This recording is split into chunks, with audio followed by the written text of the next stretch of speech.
Good evening, welcome. It's brilliant to have so many people here on the live event and so many new people as well. So welcome to everyone. If it's your first time, just to get you a bit orientated with Crowdcast, if you look down at the bottom on the right, there's the chat box which says say something nice. And that scrolls up as we go through it. So if you've got any questions, if you just look along the bottom navigation bar, there's ask a question. We've got 3 already in there. If you'd like to put your question in there, that's a great place to make sure I don't miss it. Sarah's helping me with the chat box because I'm here home alone with no tech assistant or anybody reading the chat. So we'll just try and not miss anybody's comments. And I start off with by asking you, just if you can hear me and you can see me. So if somebody could just tell me, there's about a delay of 5 seconds. So if you can just let me know if you can hear me and see the presentation and me on the screen, that would be really helpful. So I'm really excited with this second one in the series.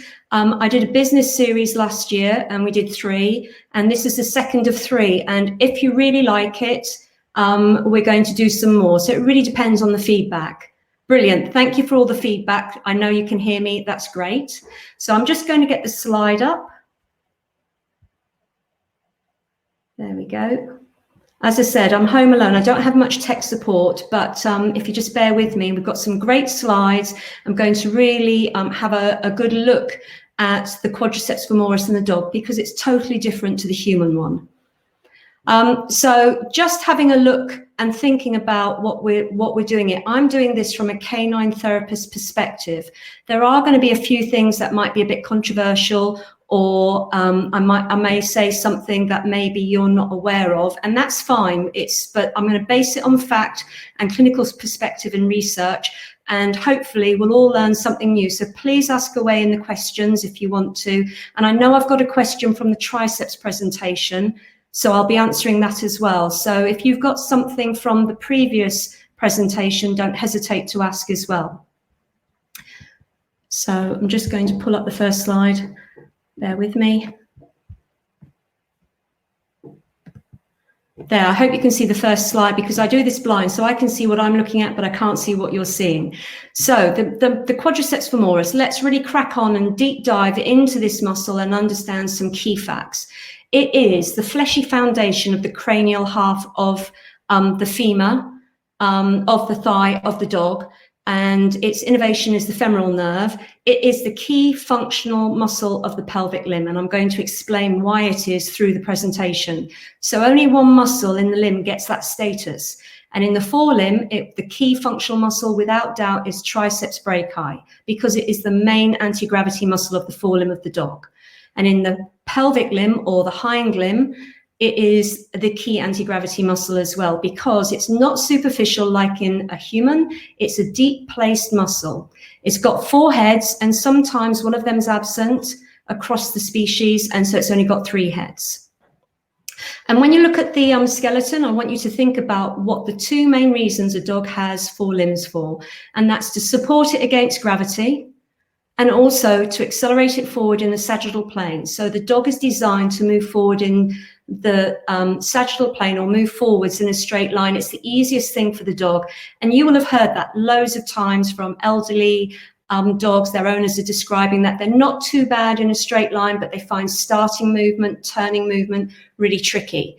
So this is a great place for therapists to start, because we always want to set up the dog to achieve. It's really important. The presentation, it sits within the Crowdcast. I just saw that question come up.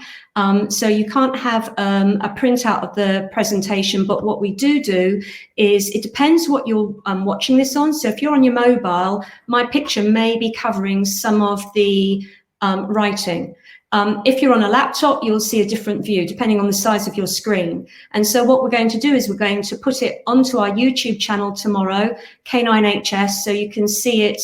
And you can see the presentation on your laptop if you're watching on your mobile this evening. And then we'll also embed it onto our resource page. So you've got multiple places to see it. I'm just moving. So the quadriceps femoris, it's innervated by the femoral nerve, which arises from L4 to L6 segments, spinal segments. And the general rule is if a nerve passes through a muscle, it innervates it. And yes, it goes through iliopsoas, which is a deep sublumbar muscle. The iliopsoas is a hip flexor in the dog. It's its main hip flexor, but it's a sublumbar, deeply placed muscle. And then it enters quads, and it enters quadriceps femoris between rectus femoris and vastus medialis heads. The innervation of it, so the motor turning on the muscle, the skeletal muscle, is going to be iliopsoas and the cranial thigh muscles. It doesn't have a cutaneous innervation from the femoral nerve, but the femoral nerve gives off a branch called the saphenous nerve, which is very important because it innervates sartorius muscle. And the branch from that does give a supply of cutaneous innervation to the medial thigh, medial stifle, medial leg, tarsus, and paw. So let's look at these foreheads because they're really important. So rectus femoris is cranial, vastus lateralis is laterally placed, vastus medialis is medially placed. Now, vastus intermedius is the one that's sometimes absent, sometimes present, and it's directly deep to rectus femoris, lays just on the femur, so it's a very deeply placed muscle. And then I want to talk about the tendon of insertion because it's a little bit different if you're a human practitioner like myself, who then moved into the veterinary world, because in the human world, the tendon of insertion is called the tendon of insertion of the quadriceps femoris. But in the dog, the muscle, it spans between the pelvis and femur down to the tibial tuberosity of the tibia and to the patella. And from the patella down to the tibial tuberosity, it's known as the straight patellar ligament. It, in fact, is also known as the patellar ligament, and it, in fact, is the quadriceps tendon. So that should start telling you something a little bit about the functionality of this muscle, this amazing, important muscle to the dog, for them to be able to move in natural balanced motion. So the patella is a sesamoid bone, and I had a question last week about that. So I just thought I'd highlight what a sesamoid bone is. Its function is to alter the angle of pull. So if we just go back here, hopefully you can see my arrow here. All right, if you have a look at the leg, the hind limb, you can see it's a zigzag shape. And we've got to go over a cliff here because the tibial tuberosity is here. So the sesamoid bone is embedded within the quadriceps tendon, and it is really functional at altering the angle of pull. It's also very important because that's a major stress point in preserving the tendon. So think of a rope going over a cliff edge. You wouldn't want it without a cleat underneath it to give it some support because it would just roll everywhere. So by having the patella embedded, that slides down the trochlear grooves of the femur, and it helps alter the angle of pull, essential for efficient biomechanics of the stifle of the dog. So let's have a look at rectus femoris. It is 2 to 3 centimeters thick in large breeds, which is amazing. The cross-section proximally is rounded, and then distally, as it's further down, it's kind of laterally compressed, so a little bit squashed. The origin, if I just bring my arrow up here, the origin is here. It's actually on the ilium, so it's just in front of the acetabulum here, which forms part of the dog's hip. And there's a little plateau area there where it attaches. So it actually has an action over 2 joints because it passes over the hip, it lays cranially, and it comes over here to the patella. And then this piece here is the straight patellar ligament, which is part of it is the quadriceps tendon, just has another name. And then that attaches on the tibial tuberosity, which is on the cranial aspect of the tibia. So the rectus femoris passes over the hip joint and the stifle joint. And this is a cranial view. And so we've kind of represented it with red. We've got all the different heads with different colors. And then we've mirrored it with some plasticine just to give it a bit of 3D after these slides. So the origin is on the ilium, cranial to the acetabulum. It passes over the hip. So if it passes over a joint, it has a function at that joint, and it passes over the stifle as well. So Vastus Medialis is represented here by the yellow pipe cleaner. There. Now, Vastus Medialis is really different to Rectus Femoris. It's 4 to 5 centimeters wide in large dogs and up to 2.5 centimeters thick in large breeds. So it's really significant muscle, along with Rectus Femoris. It comes from the proximal fifth of the femur, and that is craniomedially. So this is a top bird's eye view. That's the medial aspect. That's the lateral aspect. So it's coming from the top, the proximal, that's what that means, fifth of the femur. And it comes down here, medial to Rectus Femoris, and then here it covers Rectus Femoris here distally. Now, Vastus Lateralis is the largest of the vastus, and it's larger than Vastus Medialis.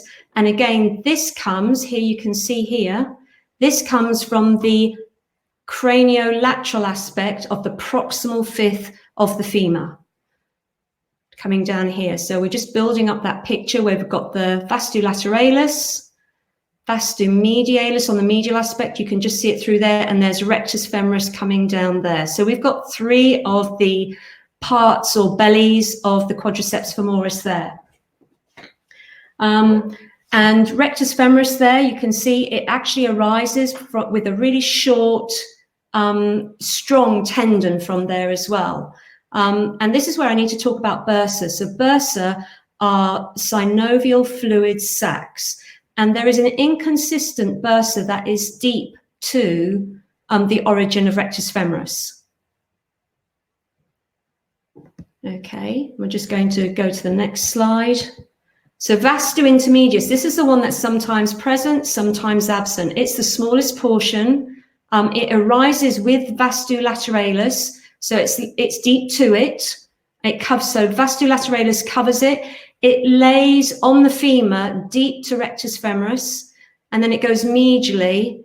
And when we show you the plasticine models, you can see it's really intimate, and a lot of the tendinous leaves really bind it with Vastus Medialis in that distal part, particularly there.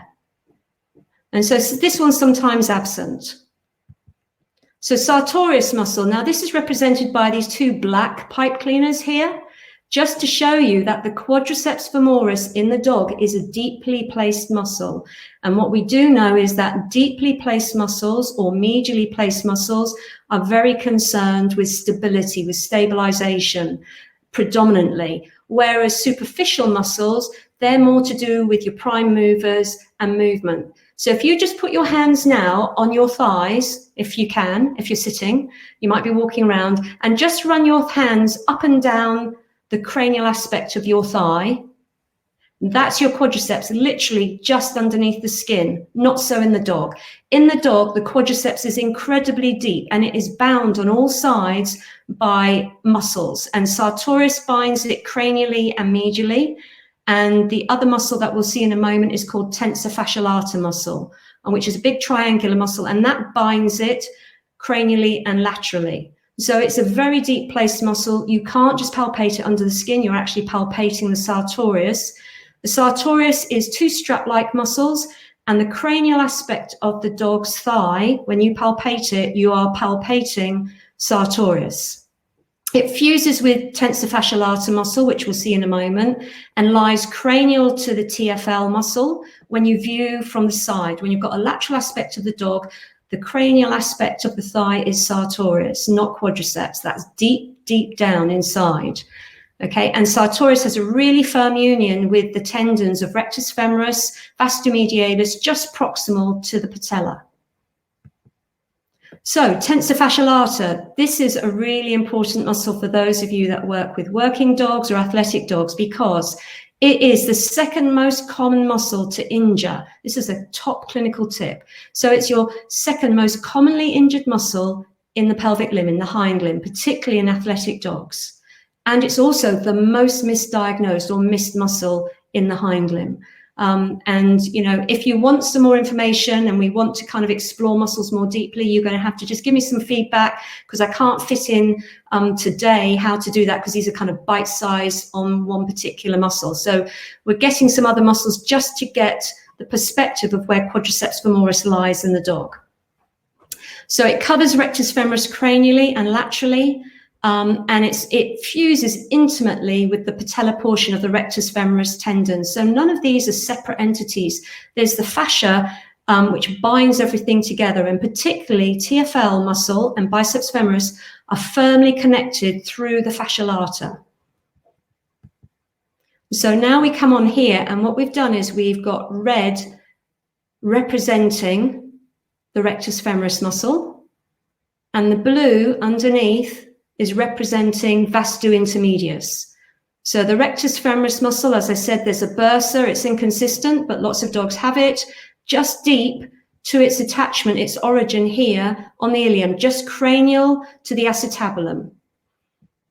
We also know that there's a very constant, it's in every dog, huge bursa here, deep to quadriceps above the femur. So there's a bursa present there in the distal part of the quadriceps muscle. And this again, just giving you some pictures to understand that the rectus femoris there, it's arising from the ilium, whereas all the other three parts arise from proximal femur. Okay, so here, the yellow is representing vastu medialis. So you can see vastu medialis is compressed laterally. Okay, this probably, to be honest, is rather large. It's the smaller portion. It should be a little bit smaller, but I just wanted to show here, it's really important how the tendinous leaves are really bound between intermedius and vastu medialis. This is a medial bird's eye view, just going on the medial aspect to try and help you see the perspective. And this picture here is a medial aspect of the thigh. So we've got the femur coming down here, rectus femoris here, intermedius coming, and this probably should just be a little higher because that covers rectus femoris distally as well. But it was just wanted to show you how they're interrelated to each other because they work synergistically as well as having some different functions.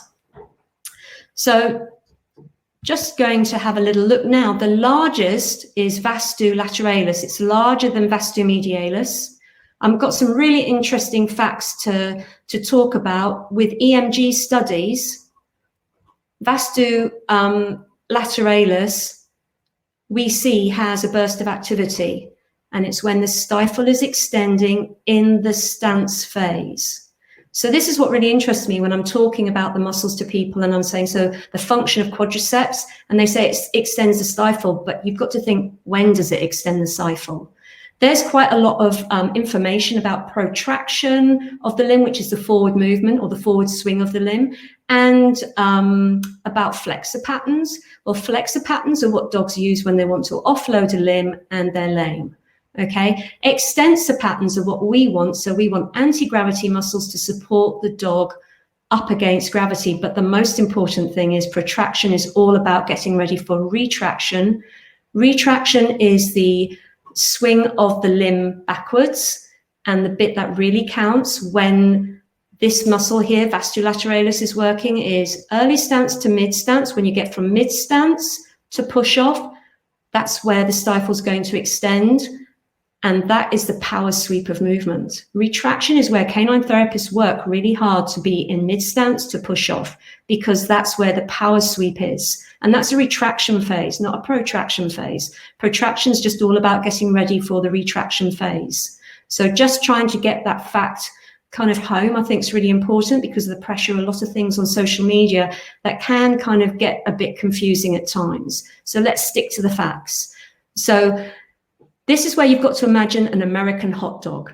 So the Vastus Lateralis and the Vastus medialis are like the buns of the hot dog. And rectus femoris is the sausage, and it literally just bursts, just cranially, just sits above them slightly. And that's the arrangement that you've got. So it sits between Vastus Lateralis and Vastus medialis, and deep to it is intermedius. So I'm just going to go back here because this is where the EMG studies to show when the muscle is active. Really interesting because rectus femoris is different to Vastus Lateralis. So rectus femoris has two burst activities. And this is really interesting. It has a burst of activity with hip flexion and protraction. So it is part of the flexors of the hip that get the dog's limb ready for retraction. The other burst of activity is in stance, in walk, trot, and gallop. And what's happening is it's synergistically working with the other heads, and it's extending the stifle through load bearing. So this is where it's really important that you understand it's not extension of a loose limb like in a human, it's totally different.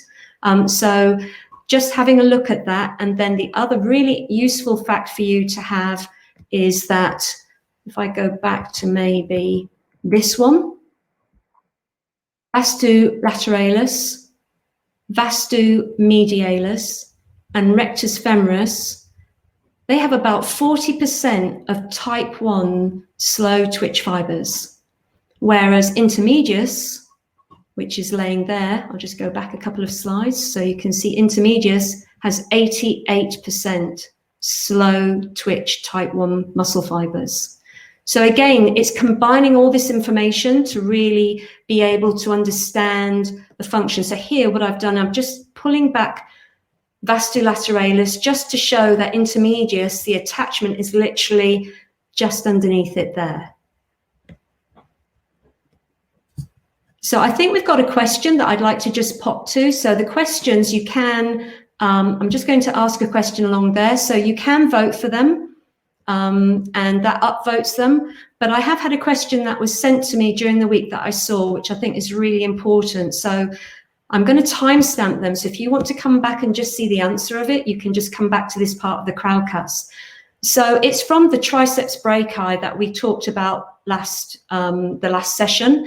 And in there, I said there's a bursa, and this is a really important bursa in dogs. It lies deep to the tendon of insertion on the olecranon. So over the grooves, of the olecranon is a subtendinous bursa between the common triceps brachii tendon and the bone of the olecranon, which is part of the ulna, as you know, the olecranon tuber.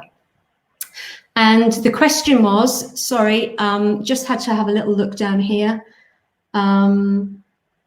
Yeah, so what I wanted to say was this is a really common injury that we see in humans, and we know that we have muscle imbalance and tendinopathies when we have a bursitis, when that bursa is inflamed, and sort of like asking me, do we see that in dogs? Yes, I see it a lot in dogs, but I don't think it's diagnosed because you can't find it in the literature, but it's very common in humans. Think of the postures that dogs do. You know, think of the postures that they lie in, where they're lying with their elbow. We definitely have bursitis issues in the dogs. So sorry if it's a top clinical tip. Sorry if that kind of blows a myth out the water. It's not rare. And again, that's why it's so important to have that underpinning knowledge of the muscle and how it functions and how it actions alongside with all the other muscles it works with, and the makeup of it related to canine biomechanics, not necessarily human biomechanics, which we're very different. We're biped, we're plantigrade, we're stacked. So think about our shoulders above our hips, above our knees, above our ankles, and we're standing as a biped. Whereas when we look, just go back to the slide, when we have a little look, if I just take you back to the slides, sorry, just a technical thing, because I'm working blind here.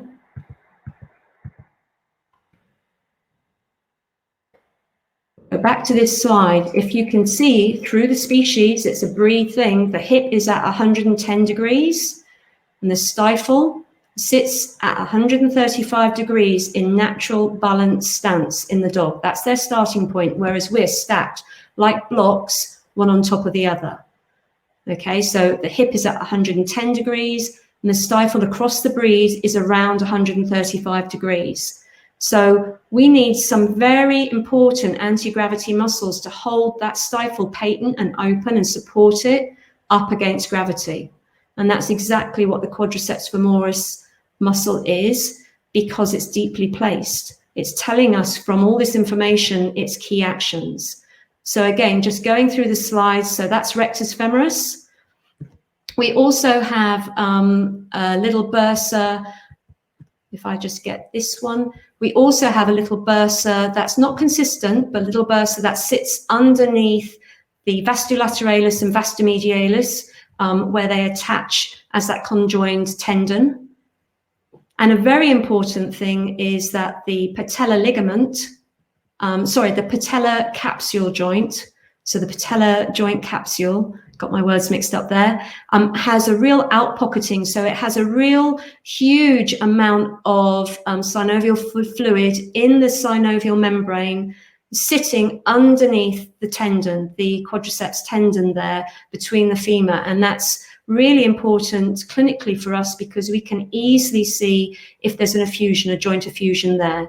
So another top clinical tip is when you are palpating the straight patellar ligament, it should feel clean, like a hexagonal pencil. If you feel that you've got different kind of sensation where you have lost the demarcation of that hexagonal pencil feel, you have got a joint effusion, which is very clinically important to canine therapists to understand. So going back through, we've got sartorius muscle lies cranial and medial to quadriceps, which is deep. We've got the TFL, the tensor fascia lata muscle, laying superficial, and deep to that is quadriceps. So you are not palpating your quadriceps femoris when you palpate the thigh. You are palpating TFL and sartorius. There is a way to palpate quadriceps, but you have to be incredibly mindful you don't tear the fascia around sartorius. So let's look at the key actions. I'm really running out of time, so I know I've only got a couple more minutes, but I've got a few more things I really want to share with you. It is the key hind limb anti-gravity muscle. It gives cranial stability to the stifle through the straight patellar ligament, which is incredibly important. With your TTAs, TPLOs, we know we have an increased shearing at the tibial tuberosity. So it's really important as a cranial stabilizer of that stifle joint. It has stifle extension in the stance phase. And this is really important. So we've got the muscle which lays deep in walk, trot, and gallop in your retraction phase of stance. This is why it's crucial to do natural balanced stance work in different postures. It really is so important to do that. It isn't about swimming a dog in a pool, walking a dog in a treadmill. That's only just such a small part of the dynamic work you can do. So this is going to really help you think about what treatment techniques you're going to do on land and integrate them into water if you do hydrotherapy as well. And it also contributes to hip flexion in the protraction phase of the hind limb.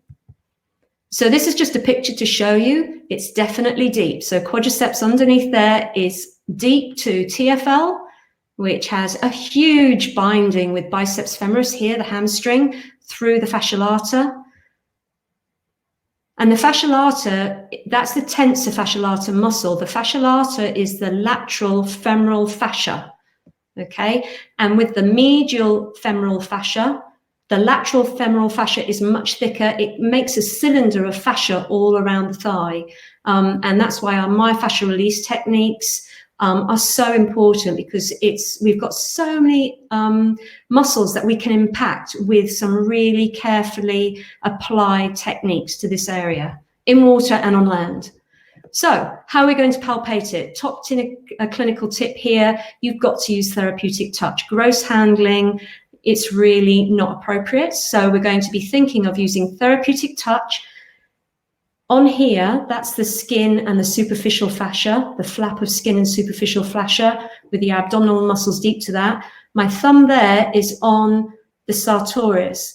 And a really top clinical tip is if you go forwards with your hand to the mid part of the thigh and gently feel a rounded structure, it feels like a chipolata sausage, so a much thinner one, and then palpate upwards and then downwards, you're on sartorius, the cranial head of sartorius. And deep to that is the quadriceps femoris. And then if you go here, this muscle here bound to the sartorius, so the sartorius is more cranially placed.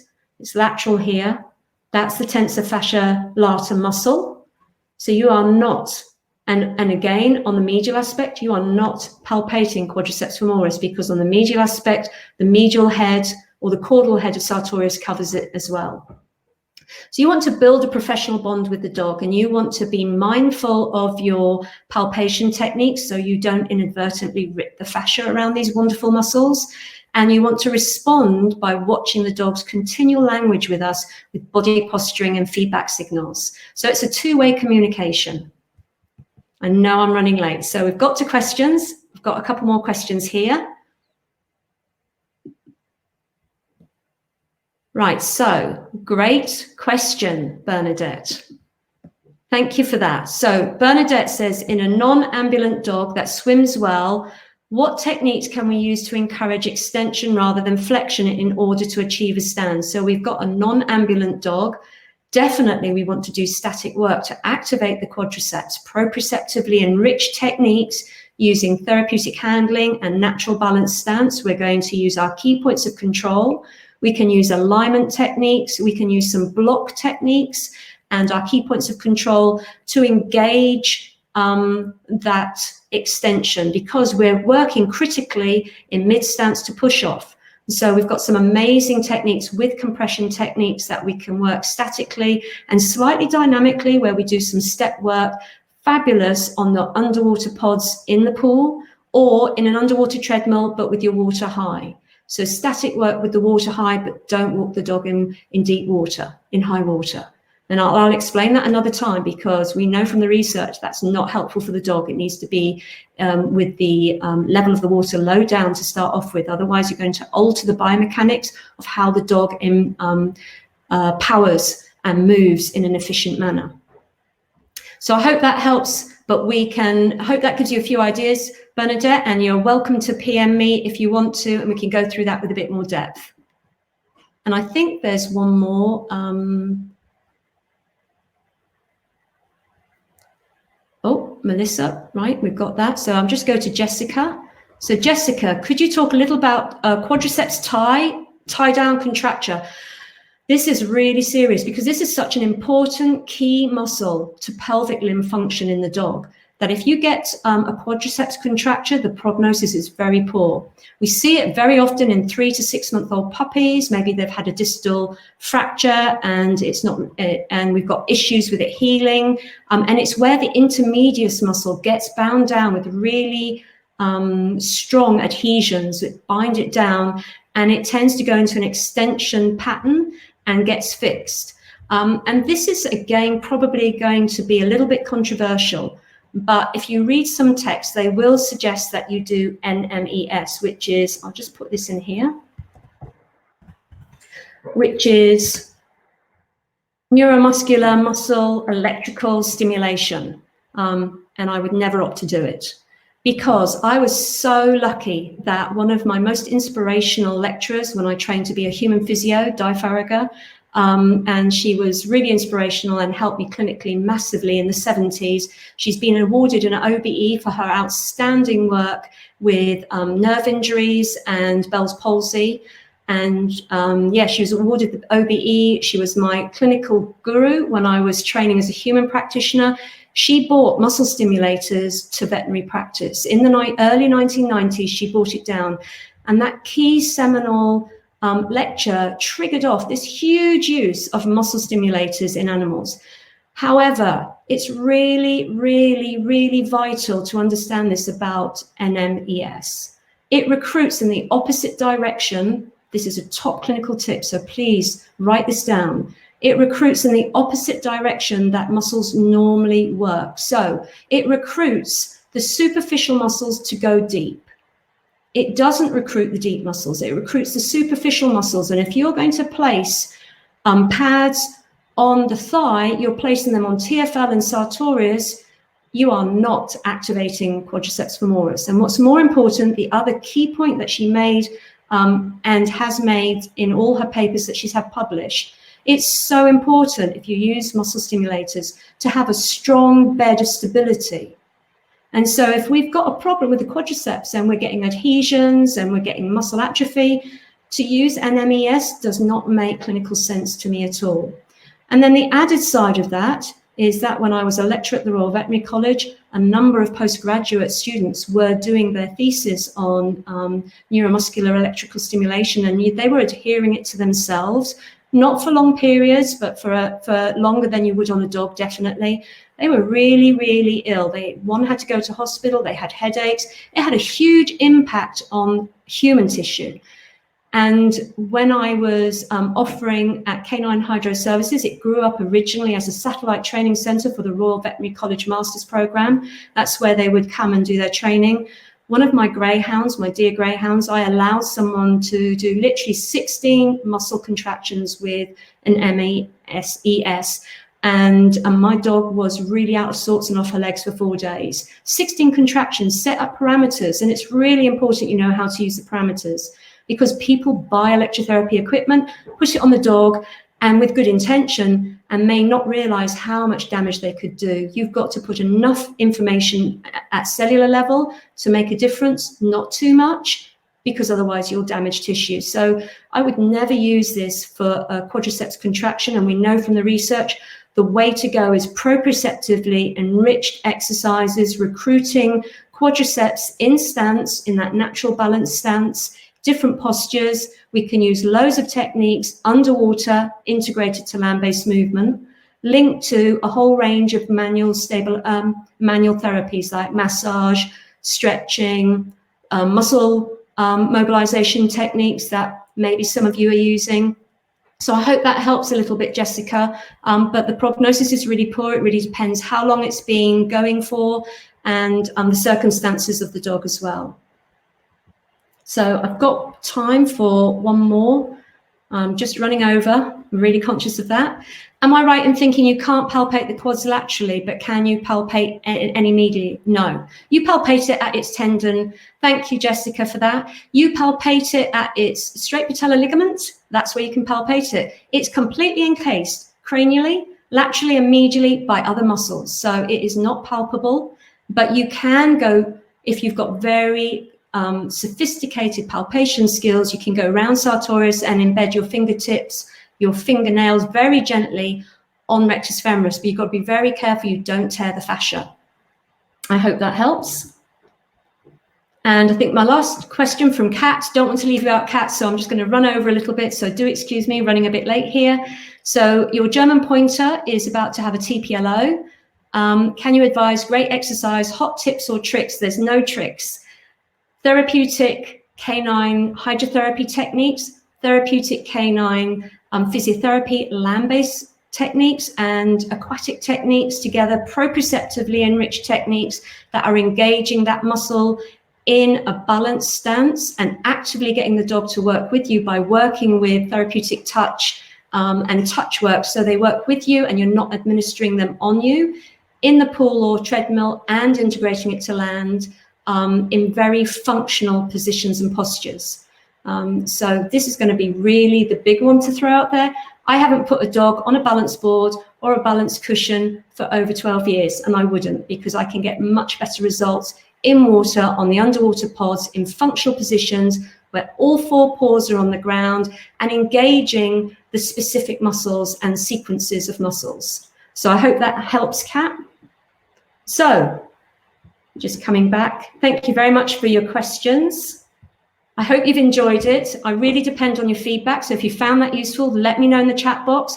But the way you can push us forward to do some more of these. So we've got one more we released tonight, which is on latissimus dorsi in 2 weeks' time. It's a really amazing muscle, and anyone doing hydrotherapy or anybody doing any kind of physiotherapy on land to engage and improve natural balance motion in the dog wants to know about latissimus dorsi in depth.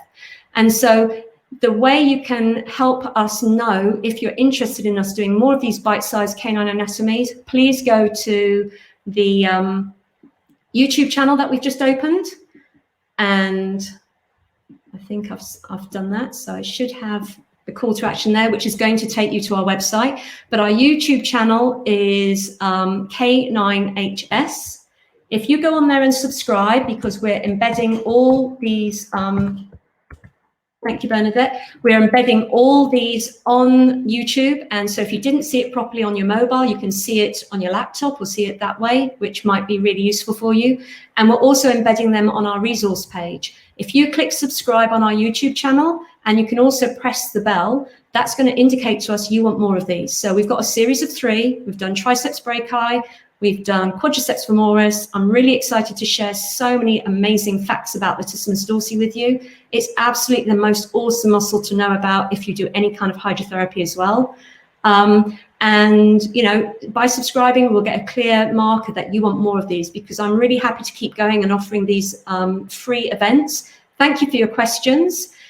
Really important as well, if you want your CPD certificate, a few people found it a bit tricky to find it. You just go to the link down here, Canine HS courses. It will take you to our website. Click on resources, and you will see at the top a button that says claim your CPD certificate. And I hope you like our new certificates from Accredible. So Accredible is a new system we're using. You've got your names on them, and you can upload them and add them to your LinkedIn, or you can print them off. And if you want a CPD certificate, it's an online type form, plus your clinical reflection, which is what it's all about. How is this going to help you move forward? Is it useful to review the muscle? Is it helping you make better choices with your treatment techniques? So anything you can give us back is really useful, so we can kind of see where we can help and put some more information out from Canine HS. So bye for now, and hope to see you in 2 weeks' time. It's on Crowdcast, it's live, so you can register for your place now, because we only have a limited number of places.